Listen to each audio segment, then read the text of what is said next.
So we'll take a moment now. When we return, Cecilia is looking all green and ready to support the Super Eagles, just as you and I are, right? Stay with us, we'll be right back.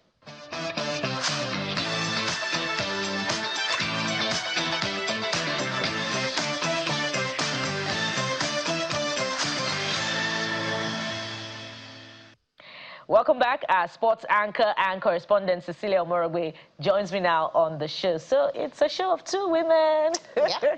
Go Eagles. Where are you guys? Why are you alone on set? Well, you know, it happens. It happens once in a while. I know that feeling. The guys abandoned me today, but they'll be back tomorrow inevitably. So it's a super. I call the presentation of land documents and the award a super morale booster for the Super Eagles, right? I call it a distraction. Because I'm like 22nd. I mean, you're playing a game today, and then of all the days, I mean, the entourage, you could see the numbers of people from the House of Assembly to the Nigeria House in Morocco. Like, I was going through the list. There's so many. I think it's a distraction because that 1 hour, 2 hours that you had to do that, they could use it for something else, really. Fine, it's okay. I mean, it's a morale booster for the players. Yes, it's going to like motivate them more, knowing that when they win, they get this. But some of these players have everything you can think of. They're playing in big clubs. They have the money. I'm not against it. It's just the timing. I feel this was what was promised last year, right? When they won, silver at the last AFCON in Côte d'Ivoire, and then you waited till a day to their opening game in the next edition before you're presenting to them what you promised them last year. But the good news is the fact that they said that of the Super Falcons is also ready. You know, they're processing that. And I hope they will not wait till a day before their game, before they will give it to them. So if it's in process, so that can be done immediately while some of the players are on holiday, call them together, have a dinner with them, and then just do that before March, which is when the next AFCON will take place. Okay, talk about the Super Eagles of Nigeria. It's back to them. But I think, yes, it's going to boost them, morale booster for them ahead of the game against Tanzania. Nigeria had never lost to Tanzania. Look at Tanzania. I mean, their records at the AFCON is actually woeful. 9 games they played, 6 losses, 3 draws, and of course one of those losses happens to be when they played against Nigeria. You know, in 1980, I think Nigeria won 3-1 or thereabout at that time. You know, so they're not a team that we can look at and say we should be afraid of anything. Yes, we know there are no more minnows in football when it comes to this AFCON. We saw what happened in the opening game, what Comoros did to Morocco. I mean, the first half was goalless. The Comoros, they sat back, but immediately they decided to come out and start playing, and that's when the Moroccans took advantage of that, and they won 2-0. And of course, the second game, the earlier kickoff, which was Mali and Zambia, everyone thought, because Mali coming into the Nations Cup, they've been scoring, they've been winning games. We thought Zambia, their record to the AFCON, they won just 1 game, through the games before AFCON started, and we felt it was going to be, a goal first for the Malians, a walk in the park. But it wasn't, Patson Daka, that 92nd minute equalizer, Mali had to settle for a draw. Remember, Mali still hasn't won the Nations Cup. Their best finishing was runner-up in 1972, and after about 10 editions, they didn't appear. So they still trying to win their very first title. So Zambia have won, in 2012, far back, when they had that crash.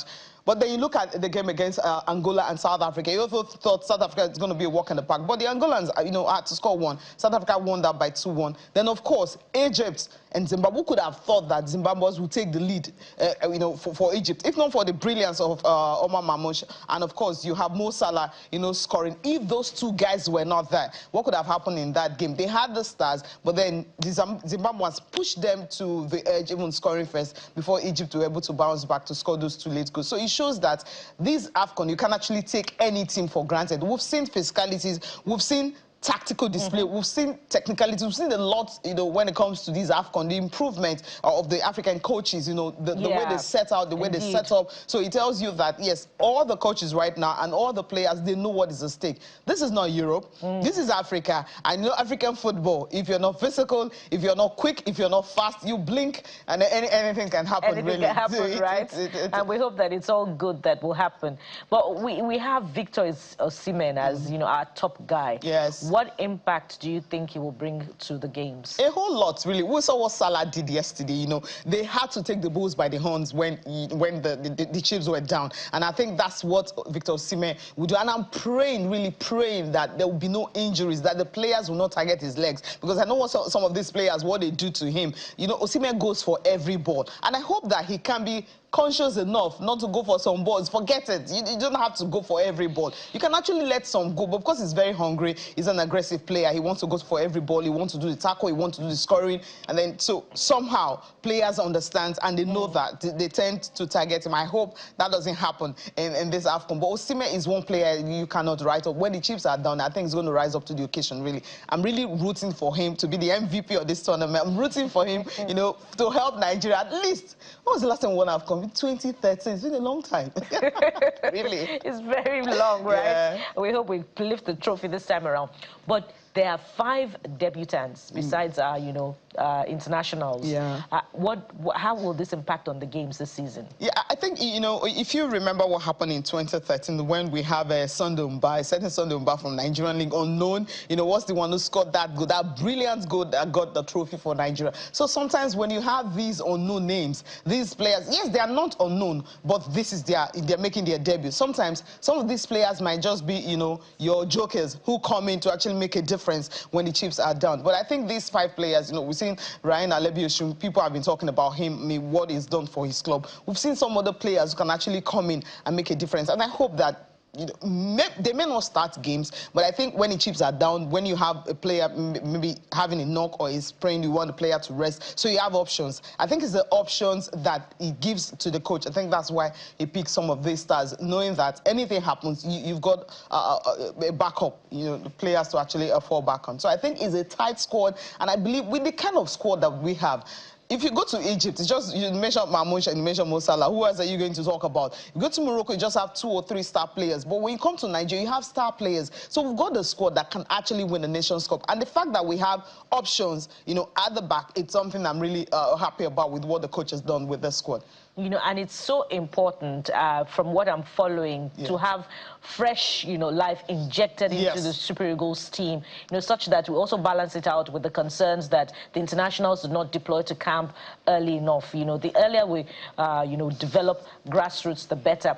Now, you know, countries like Morocco and Egypt have not, you know, had it smooth sail, winning their first few games. And, you know, you started off by talking about African football and what it reflects. What does this say about, you know, the development of African football? Yeah, I think it's growing, really. If you look at the Moroccan team, Morocco won the Under-20 World Cup. And you saw what they did at the Olympics. So it tells you that, in fact, the last World Cup, got in semi-finals. So that's the team you think they're playing Comoros. Oh, Comoros is a small island, right? But at the end of the day, in the first half, they struggled. I mean, they couldn't score. And it goalless. So it shows it's growing. And Comoros, if you take a look at their team, most of their players are not based in their country, so they have international. So every country, and they're actually looking out. If they don't have them back home, they have players born outside of their shores that they can actually bring in to play. And you look at DR Congo, for instance, they're playing today. You have 9 of their players made debut for them just about 2 or 3 months ago. So they've discovered that, yes, we don't have these talents back home. We can actually go and import. So that is happening.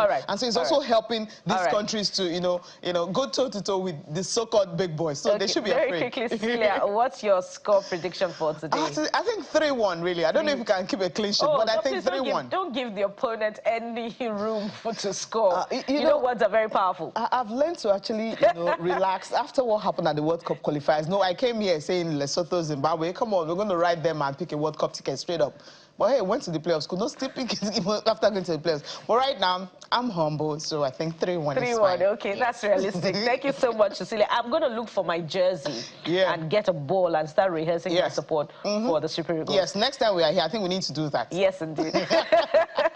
Cecilia Omorogbe is our sports anchor and correspondent, and we wish the Super Eagles all the best ahead of the match later today.